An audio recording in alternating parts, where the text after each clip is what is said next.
Welcome to Rapid Television's News Review. This week, we've got a packed program covering developments from both Nigeria and around the world. Here at home, President Bola Tinubu is pushing for infrastructure progress with the completion of inland dry ports, while Nigerians remember the legacy of former leader Umaru Yar'Adua. We'll also delve into the controversy surrounding the proposed cybersecurity levy and the tragic news of abducted students in Kogi State. Stay tuned as we bring you these stories and much more. I am Ishaku Yohana.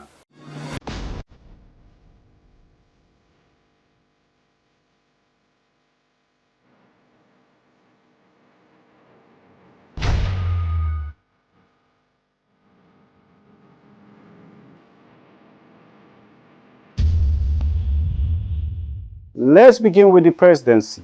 President Bola Tinubu has directed the speedy completion of all uncompleted inland dry ports projects across the country to enhance commerce, international business, and create job opportunities for Nigerians. He gave the order at the inauguration of the inland dry port in Funtua on Thursday. The president, who was represented by the secretary to the government of the Federation, George Akume, said the inland dry ports will assist in the diversification of the economy in line with his renewed hub agenda. He directed the Ministry of Marine and Blue Economy and the Nigerian Shippers Council to ensure the full utilization of the dry ports with a view to decongesting the seaports and enhancing the ease of doing international business. President Tinubu said the inauguration of the Funtua Inland Dry Port was a step forward for the Nigerian economic development. He said the infrastructure will also go a long way in creating job opportunities for the people in that part of the country. 14 years after his passing, prominent Nigerians gathered in Abuja to commemorate the leadership legacy of former President Umaru Musa Yar'Adua. The event celebrated his integrity, impactful reforms, and concern for ordinary citizens. Our correspondent, Irene Okechukwu, reports. Commemorating the late President Umaru Musa Yar'Adua, speakers at the event highlight his positive leadership qualities, particularly his honesty, impactful reforms, and focus on citizens' well-being. The speakers urge current leaders to follow Yar'Adua's example, focusing on actions that benefit the people and leave a lasting positive impact. Former military leader Yakubu Gowon emphasizes the importance of integrity and incorruptibility in true leadership. He was a decent man, a man of absolute integrity. He is honest and really very, very much concerned about the well-being of his people. In Katsina, certainly, his attention, the well-being, of the people of Katsina was paramount, and he did everything to ensure, with all honesty, that things in Famen go on well, in Katsina, and he has to be really remembered for that. Benue State Governor Reverend Father Hyacinth Alia highlights the importance of collective efforts in achieving good leadership and urge citizens to be actively involved in doing the right thing. Psychologists would say it is the inner voice from your heart that dictates and directs for the right thing to be done. Theology says it is that which God is giving you via His own Spirit just to do the right thing because He's the absolute good and He desires that you do same. Be holy as your Heavenly Father is holy. And there is an instilled voice right at birth in you that enables you to make that shift always for the good. As his aide to the president, Timothy Nwachukwu credited Yar'Adua with initiating the minimum wage increase of 18,000 naira, showcasing his concern for ordinary Nigerians. His Excellency, the late president, will be remembered for the increase of minimum wage. Many of us will recall that before he came to power, there were agitations in the country about workers' welfare. He was the person who initiated the process for the 18,000 minimum wage, which the former president, Goodluck Jonathan, implemented. From Abuja, Irene Okechukwu, Rapid TV News. Fostering synergies between government and business entities is key to propelling any nation towards rapid growth and enduring economic prosperity. At a forum in Lagos, Governor Babajide Sanwo-Olu underscored the potential of these alliances to unlock innovation, stimulate industry, and boost infrastructure development across the nation.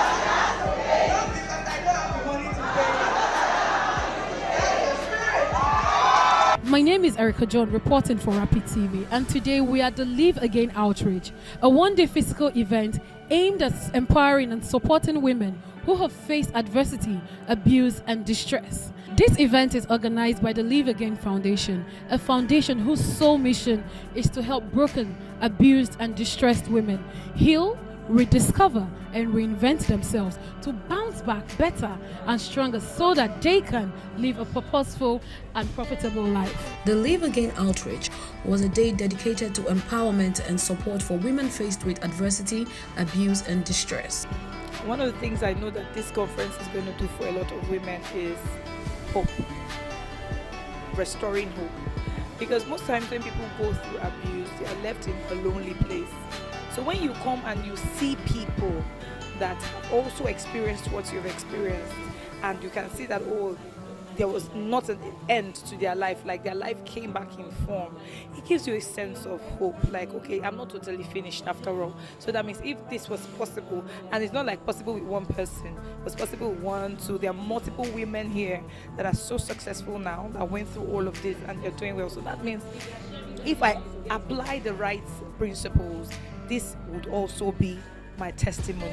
What Enifome's idea was today was really just, I have gone to a point where I've hit rock bottom and I rose again, and you have done the same thing too. Let's partner up and let's get other women to live again. And so this event is not just one of those events where you come to and have plenty talk. It's an event that brings more life to every woman who is here today. And I just believe that every woman who walked in here today will not go out the same way they came. They will live again. Participants at the event were treated to a day of rejuvenation and healing. Makeup, massage, and photo shoot sessions provided moments of relaxation and self-care, while workshops and counseling sessions offered valuable insight and support. As she came to her wit's end, and the journey God took her through to come out of that and begin to live. And so, because there are two types of people. There are people who come out of such things and says, I'm going to, I'm going to do it, I'm going to make it, and I'm going to show all the people. That's not any Enifome's story. There's forgiveness there, there's love there, there's growth, and she's a totally different person for it. And she's just sharing that experience with women who have gone through, even if not similar experiences, but painful experiences, death experiences, to be able to live again. Yeah, I think it's a very laudable achievement, because, to be honest, many women are suffering and they're quiet, but they don't know that they can have help. So something like this is telling you that, there's help available. It's showing you all the things that you can do. And it also is like a day out for the women. Even though you're still in your troubles, you come out Sunday, you get makeup, you get coached, you get spoken to, you get, really you feel motivated again. And then I have a chance to think that, oh yes, I can actually do something in my life. I can actually see the other side of it. I don't have to die in my pain. There's actually a way out. So this is just something showing them and giving them live examples of people that have come out and are thriving.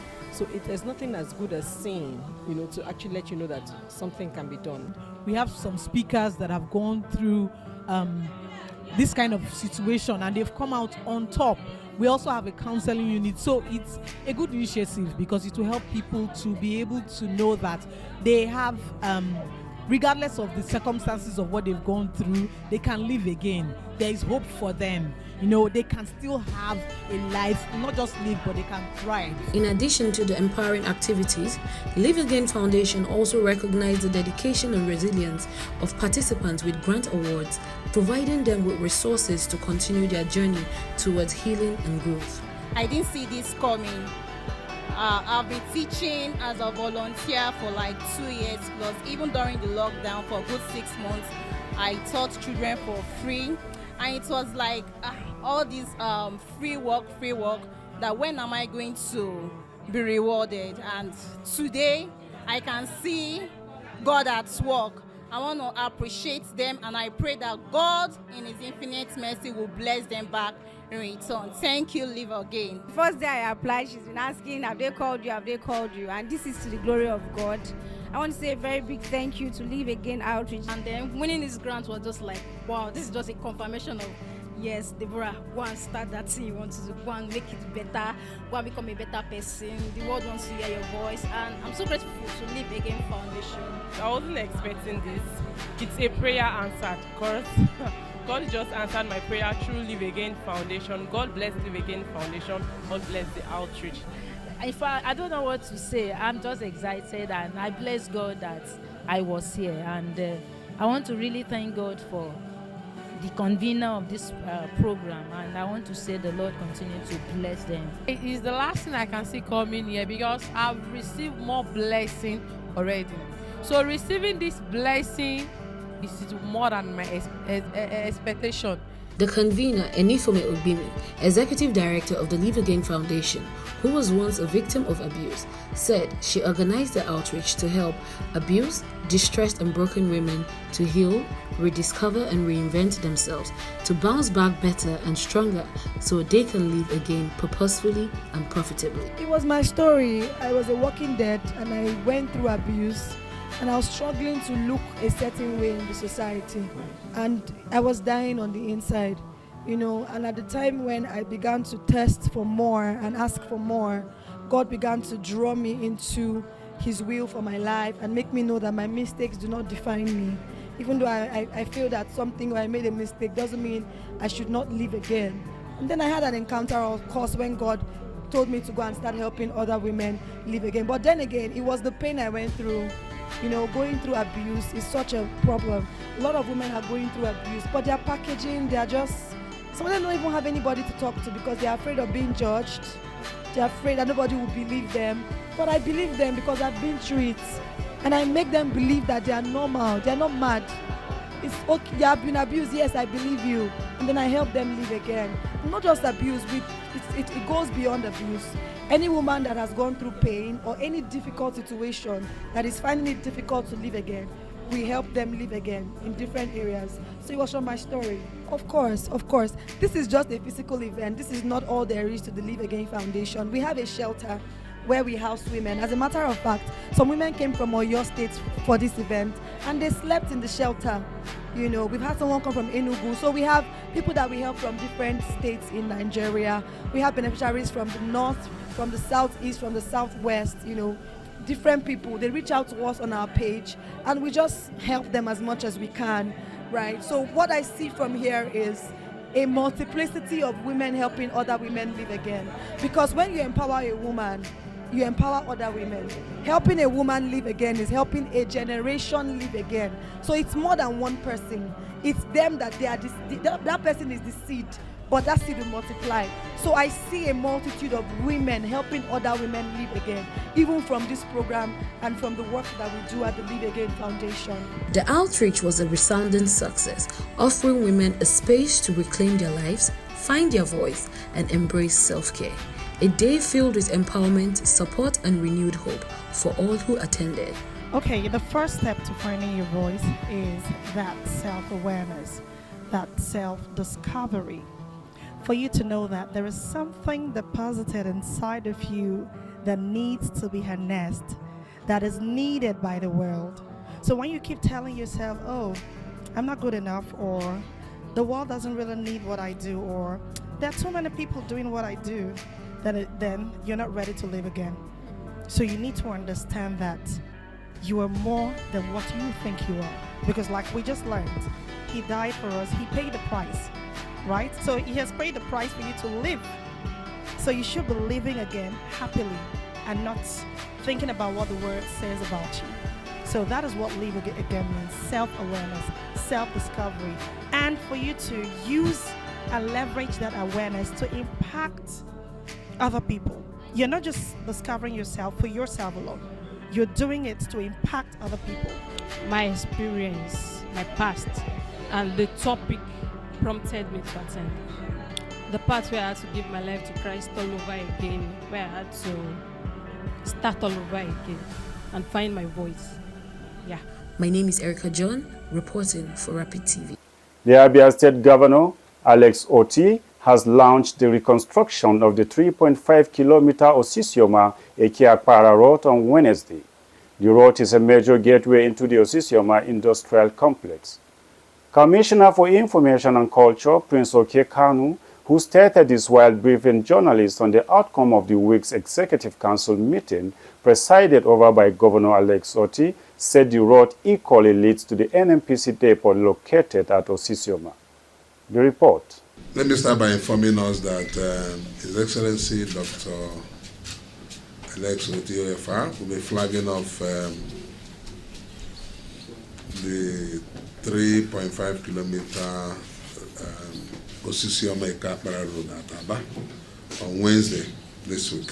That road is a very important one because it's one of the infrastructural facilities that will drive the Osisioma industrial complex, which the state government has started rebuilding. The Director General of NAFDAC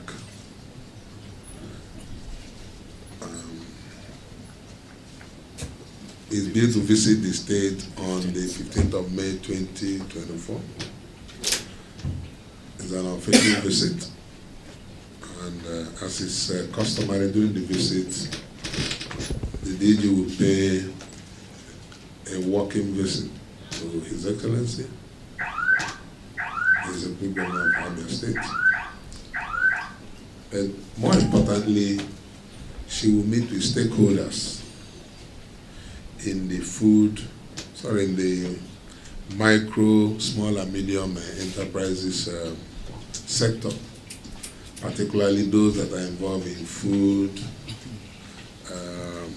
health supplements, and the production of various medications. There's this drive towards ensuring that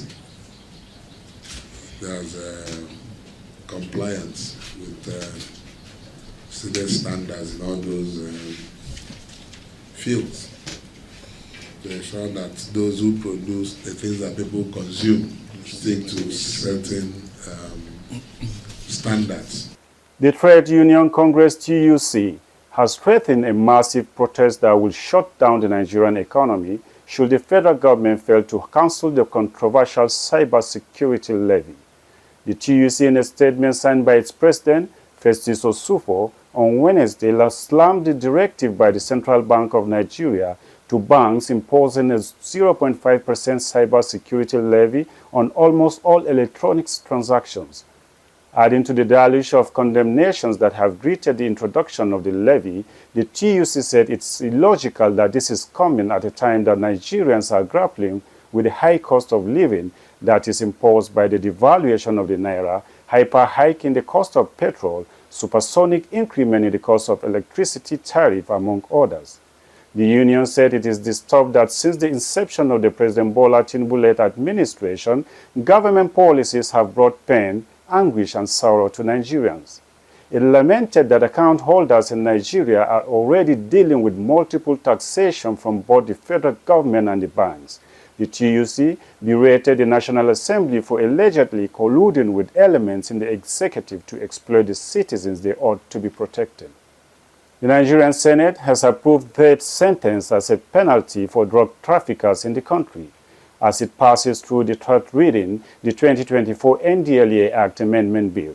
The proposal was adopted on Thursday when the Senate dissolved into a committee of the whole for a clause-by-clause consideration of a report of the chairman of the committees on judiciary, human rights and legal matters, and drugs and narcotics, Senator Tahir Mungono.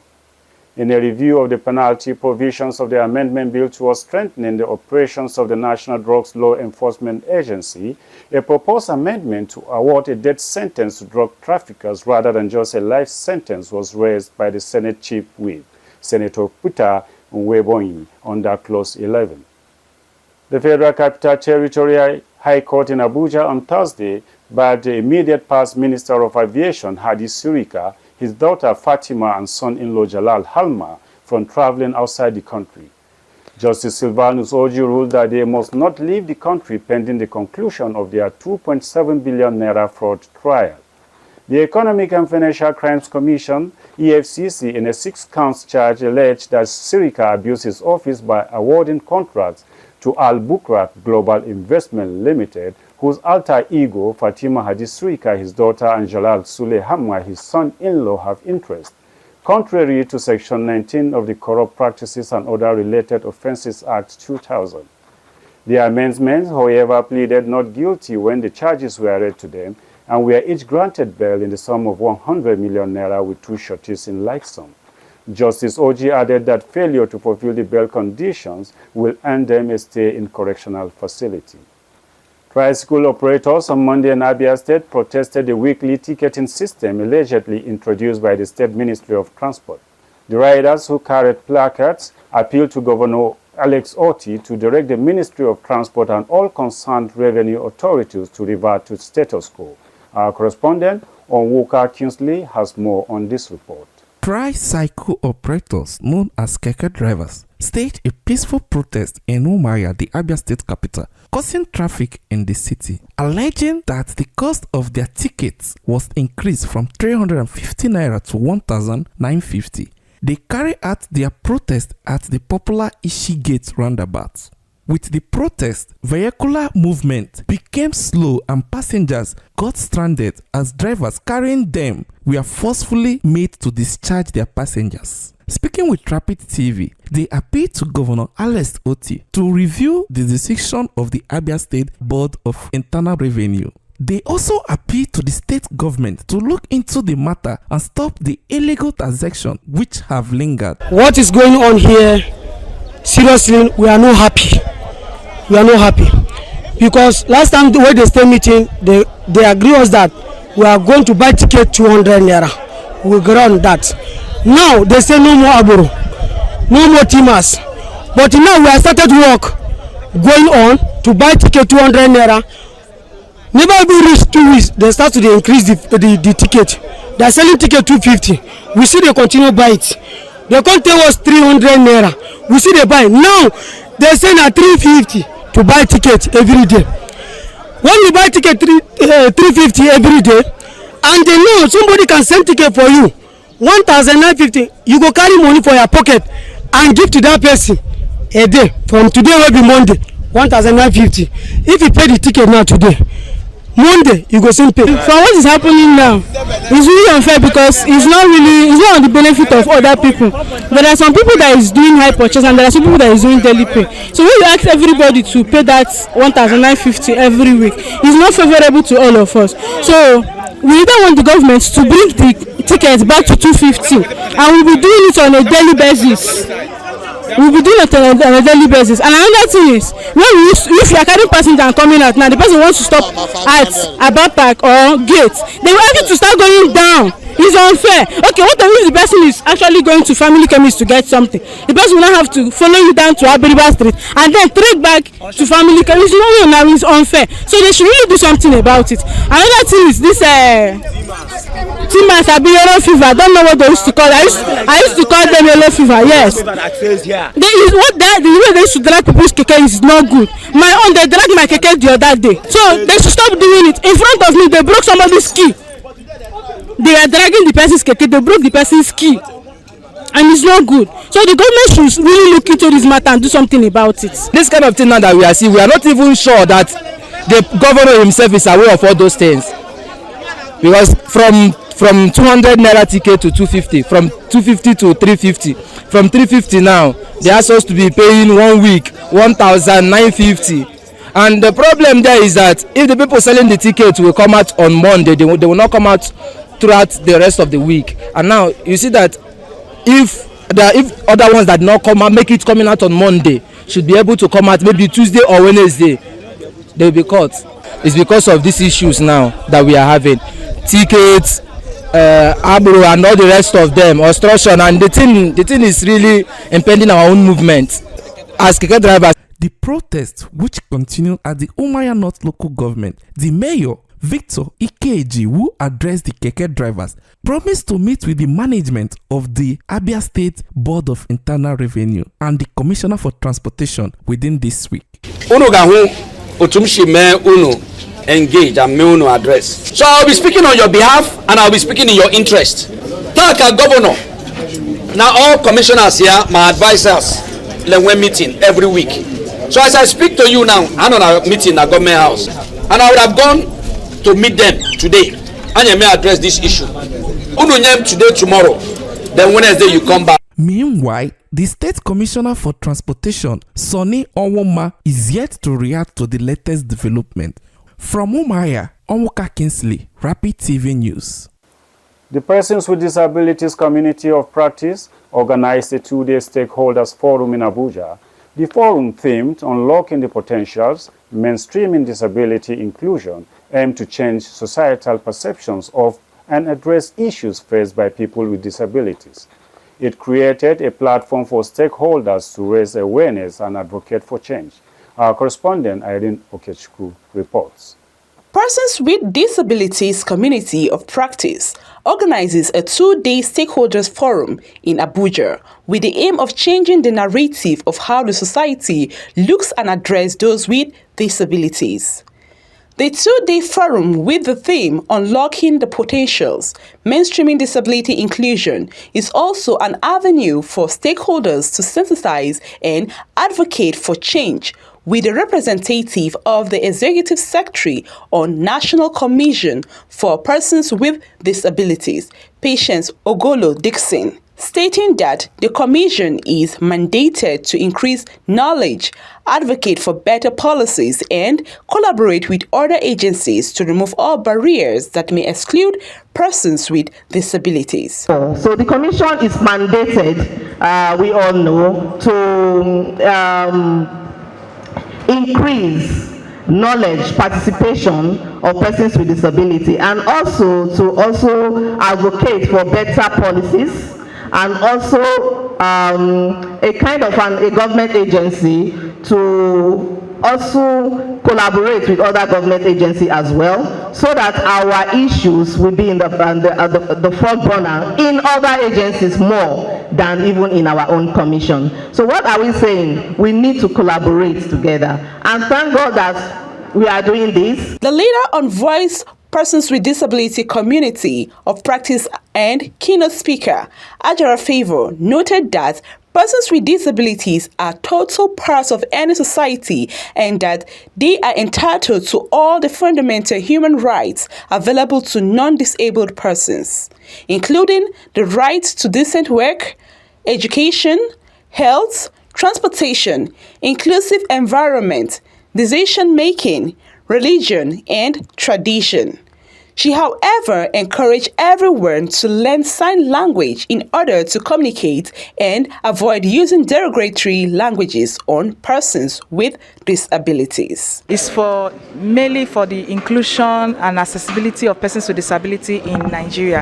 So basically, you know that the exclusion of persons with disability is so obvious in this country that most of us are being stigmatized. We are being excluded from programs and activities. So this workshop is going to throw more light to stakeholders and right holders that persons with disabilities has every fundamental right like every other person without disability.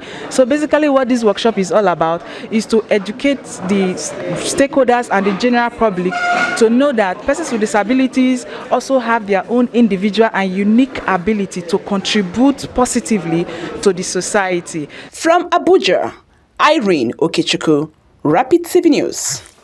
Civil society organizations across the country and journalists stormed the Nigeria Police Force headquarters in Abuja, demanding the release of Daniel Ojukwu, a detained journalist with the Foundation for Investigative Journalism. The protesters, who carried banners with different inscriptions, said Ojukwu was moved to the National Cybercrime Center in Abuja on Sunday by the intelligence response team of the Inspector General of Police, Olukayode Ebetokun. Our correspondent, Irene Okechukwu, has more on the report. Daniel Ojukwu went missing on Wednesday, May 1st, with his phone numbers turned off, leaving his whereabouts unknown to colleagues, family, and friends.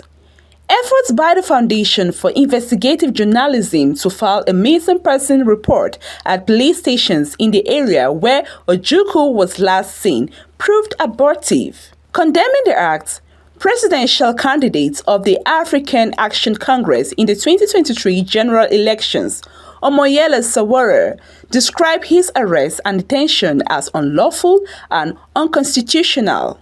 I can tell you that they are detaining him under very terrible conditions. He has not had his medicine for days now. Position is that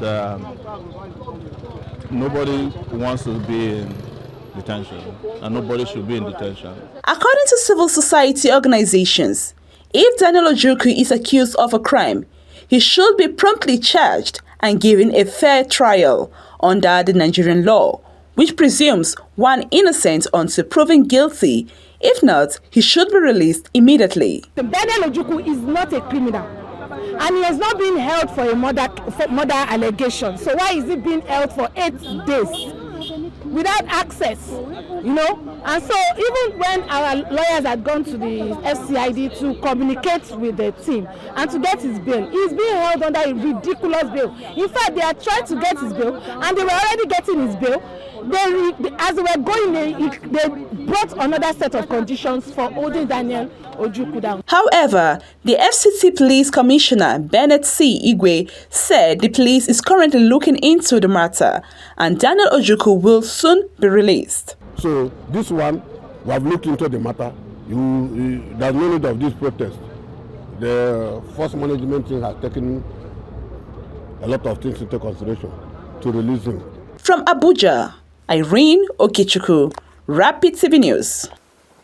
The federal government has directed Michael Okpara University of Agriculture, Umodike, Abia State to resume academic activities immediately. The decision follows interventions by stakeholders. Our correspondent, Onwuka Kingsley, has more details in this report. University of Agriculture Umodike, which was closed by the school management in the aftermath of the student protest in the month of February, have been reopened. In an exclusive chat with Rapid TV, the university registrar Nkiruka Mbanaso disclosed that the federal government decided to reopen the university on 19th May 2024. Mbanaso appealed to the students to make all necessary payments before resuming their school activities. Federal government has approved that we should reopen the university, and we've started the process. The federal government has approved reparation fee of 25,000 naira per student, and it's a prerequisite for their coming back.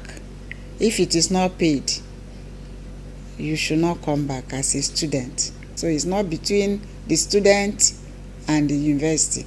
So it is expected that every student must pay that reparation fee of 25,000 naira. Already we have sent out the letter announcing the reopening date for students to come in. That should be 19th of May 2024. She revealed that the examination will start on May 27, while urging students to go for their biocapture before accessing the examination hall. Those who have taken will not need to retake, but those who have not taken, there will be provision for them. Earlier on, it was stated that those who had not completed their registration, you will not take the exam without completion of registration. But do the right thing, complete the registration.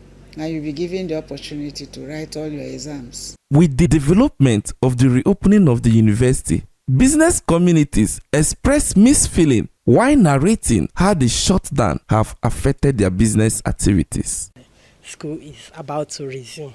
If school resumes, wow, sales will be going front, back, left and right. When I heard that the management have reopened the school, I was very glad and happy about the students to come into the university. The 3 months handcuff our business, draw the thing down, and there is no business inside the university since that 3 months. For me, it's a thing of joy that school has resumed. Not that it was only affecting us as the business owners here, but also affecting some of our siblings that have been at home for some times. From Umuahia, Onwuka Kingsley, Rapid TV News. Aside from a few students celebrated for scoring above 300 in the 2024 Unified Tertiary Matriculation Examination, the more concerning revelation is that 77% scored below 200 in the exam. Following the release of the results, Nigerians have been actively engaging in discussions to identify potential reasons for the widespread failure. Our correspondent, Oluwapelumi King Adeniyi, who carried out a survey, tells us more. Recently released results of the Joint Admissions and Matriculation Board examination have shown a significant increase in math failure among candidates across Nigeria. The distressing statistics have prompted widespread concerns among educators and policymakers alike, shedding light on the systemic issues plaguing the country's educational landscape. Educational expert and tutor Chukwuebuka Okoro attributed the alarming failure rate to a combination of factors stemming from both students and the educational system itself. Okoro emphasized the urgent need for the government to prioritize the enhancement of educational infrastructures to uplift the quality of education nationwide and for students to increase preparedness for the examination, urging for an improvement in the educational syllabus and innovations in the examination system. Some students have seen education as a scam. This thing is not working. Why should I waste my time in the secondary school, in the university, and at the end of the day, there's no job? They want to hit it, they want to blow. Parents, we need help from the parents. Most parents are lagging behind when it comes to taking seriously the education of their children. The exam is CBT. Most public schools don't have access to well-developed and well-equipped computer laboratories. There's no well-equipped computer laboratories in some, and these guys are meeting the computer for the first time, and they don't know how to maneuver this tool. So if the public schools are well equipped with computer education, from the cradle, from the JS classes up to the SS classes, they are acquainted with the computer, I think this problem would have been solved. Fund education. Give us well-developed labs in public schools. The private sector, they are doing very well. Not all of them do. Give us access to quality education. ICT should be introduced from primary school. Let children know what a computer is. Let them know how to use a computer. In fact, if we can do CBT exams in schools, they can be inculcated, they can be imbibed. Furthermore, candidates themselves have expressed grievances regarding the examination process, with some alleging that JAMB deviated from the standard syllabus in setting this year's exams. Frustrated by what they perceive as an unfair assessment framework, students urge the examination board to reconsider its approach and ensure alignment with established curricula, while also soliciting for universities to decrease the cutoff marks for admission. It was kind of a trial for me. Though I wrote well, I thought of myself that I wrote well and I ought to get a higher score. But at the end, I found myself getting a lower score. I don't know why that happened. The experience which I had in that jam, for about 3 minutes of my, immediately I entered into the computer system. I couldn't answer anything due to the question I saw immediately. I don't know what really caused that, but that's by the way. For me, I can say this generation, they are getting much involved in their phones and all that, so they don't really have time for their books. One would prefer watching a movie than reading his books because they feel that it is more it's less stressful and all that. I think it will affect the cutoff, but I don't really know. It depends on the schools and JAMB. Some systems had issues, when people were writing, some went off and people didn't read well, and also the questions they brought were tougher than we expected. I really think it will affect the cutoff because the mass failure, in my own understanding, the government might reduce the cutoff mark so that students will be able to enter into the university. However, the path forward remains uncertain as stakeholders grapple with the complex interplay of systemic challenges and immediate remedies. While demands for improved educational infrastructure persist, the urgency of addressing the immediate fallout of mass student failure cannot be overstated. Oluwapelumi King Adeni reporting for Rapid TV News, Umuahia. Meanwhile, bandits on Thursday night invaded the Confluence University of Science and Technology, or SARA, Okene, in Kogi State, and abducted an unspecified number of students. An eyewitness account indicated that the bandits swooped on the university around 9 p.m. while the students were reading for their upcoming exams. The source said the bandits came in through the bush, went into 3 lecture halls and began to shoot into the air to scare the students before the abduction. Another Chibok girl, Lydia Simon, has been rescued by troops of Sector 1 Northeast Joint Task Force Operation Hadinkai after escaping from Boko Haram captivity. The theater commander of the Joint Task Force, Major General Waidi Shuaibu, while addressing journalists at the headquarters of the theater, said the Chibok girl was rescued on April 17, 2024. Lydia Simon escaped with 3 children, a boy and 2 girls. She said she was married to 2 different men while in captivity, but 2 of the husbands died while the 3rd one is still alive at Mandra Mountains. She said the 3 children belonging to the 3 men she married. The rescue Lydia brings the number of rescued girls by the army to 18, and it has left about 90 of them unaccounted for. This is Rapid Television. You are still watching News Review. Stay with us as we will return back right after this short break.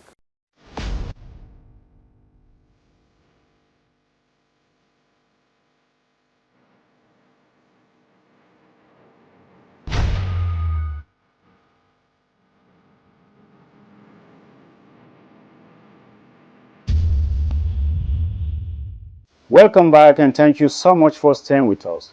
And if you are just joining us, you are watching Rapid Television's news review coming to you from our Abuja studio. In a move to boost security and transparency in the financial sector, the Corporate Affairs Commission (CAC) has issued a 2-month deadline for POS operators in Nigeria to register their agents and merchants. This initiative aims to enhance transparency and reduce fraud within the financial sector. Our correspondent, Irene Okechukwu, reports. The Central Bank of Nigeria had previously directed fintech companies like Moneypoint, Opay, and PalmPay to temporarily halt onboarding new agents. This Corporate Affairs Commission registration requirement follows those directives. Hussaini Magaji, the Registrar General, Chief Executive Officer of Corporate Affairs Commission, emphasized the importance of these measures during the formal launch of CAC registration of agents and merchants of fintech in Abuja.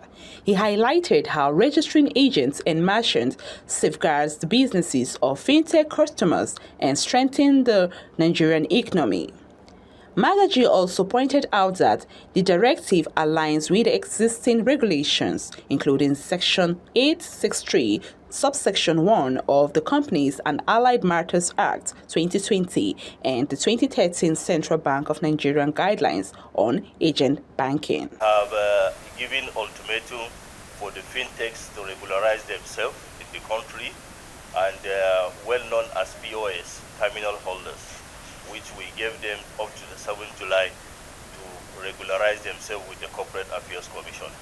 And to show our seriousness and a commitment, that is where we have dedicated a special secretariat to accommodate this registration. From Abuja, Irene Okechukwu, Rapid TV News. Nigerian companies have started to settle their overdue dollar obligations according to Bloomberg reports. This follows recent reforms implemented by the Central Bank of Nigeria, which have resulted in increased liquidity within the Nigerian foreign exchange market. According to Bloomberg's findings, major Nigerian companies have confirmed their ability to procure dollars for fulfilling their foreign currency obligations.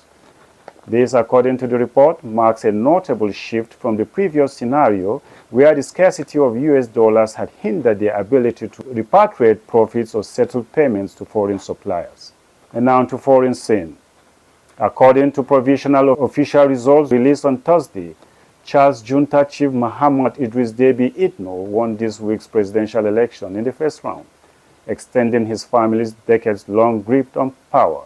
The country's electoral commission said Deby won 61.03% of votes, beating Prime Minister Success Masra, who garnered only 18.53%, in results due to be confirmed by the Constitutional Council. Monday's votes aim to end 3 years of military rule in a country crucial to the fight against jihadism across Africa's Sahel Desert region. And to sports. Diego Maradona's Golden Ball trophy won for being named the best player at the 1986 World Cup will be auctioned in France since June. This is the first Golden Ball to go for auction, while the value is still to be confirmed. Maradona, who died in 2020, won the award after leading Argentina to World Cup victory in Mexico in 1986, scoring 5 goals at the finals, where he captained his country and played every minute of the tournament. That tournament is probably best remembered for Maradona's 2 goals against England in the quarterfinals. Maradona outjumped England keeper Peter Shilton as he trumped in the first goal with a raised fist, which he later duped as being scored by the hand of God. The second was an incredible run from his own half when he dribbled past 5 English outfield players and was voted as the goal of the century. The jersey he wore that day, along with the ball from the match, have both previously been sold at auction. Football fans around the world will now have a day to celebrate the world's most popular sport on May 25 every year. The day marks the 100th anniversary of the first international football tournament in history, with a representation of all regions, which took place on May 25, 1924, during the Summer Olympics Games held in Paris. The United Nations General Assembly therefore adopted a resolution proclaiming May 25th as World Football Day. The resolution acknowledges the global reach of football and its impact in various spheres, including commerce, peace and diplomacy, and recognizing that football creates a space for cooperation. The resolution also encourages all countries to support football and other sports as a tool to promote peace, development, and the empowerment of women and girls. That's a wrap for this week's news review. It's been a whirlwind, but we covered some important stories. We'll see you next week for another edition, and until then, stay informed. Thanks for staying with us.